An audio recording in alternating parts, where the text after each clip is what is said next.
Hi guys, my name is Vrusha. Today we are going to learn what is the Spring JPA in the Spring. So today's date is 26th of uh, September. So when we're talking about the JPA, so JPA is a Java Persistence API. So persistence is word for the storing the information, or we can use to store the data. So why exactly the JPA is came into the picture? So when people are using the Hibernate in their projects, so over the world is depend on the Hibernate totally. So because of this dependency, our project we have to make loosely coupled. So because of that, the Java is make the JPA, Java Persistence API. These are nothing but the specifications of the Java programming for the storing the information to the database, for performing the database operations. So Hibernate, after that, Hibernate will come, and it will make Hibernate update will become, and it will provide the implementation to the JPA, Java Persistence API. So our Java Persistence API, we have the various type of specifications of storing the data and making various type of operations in our database. So it is nothing but an ORM tool. ORM tool means the object relational mapping tool.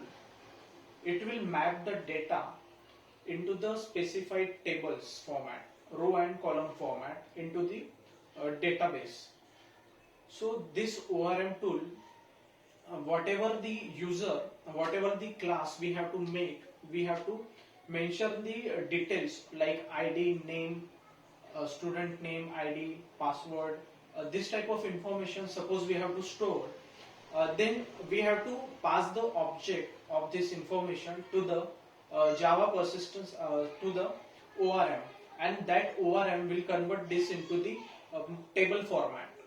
And vice versa, whenever we require the this type of object or information which we required, it will store in the row format, and that format information it will remove that row and make that row object and pass it to the user, and show the information of that specific type of line of a row of a code. So in this way it will give the object format. So when we talking about the Java Persistence API, so it will give us the various type of, it is a specification, and Hibernate is provide the implementation. And whenever we have to mention it in our project, so we can make it by the user repository class we have to make, and we have to extend that class to the JPA CURD repository, or Java repository, or JPA repository. First, that because of the loosely coupled, we have to make it loosely coupled. We have to start the Spring Starter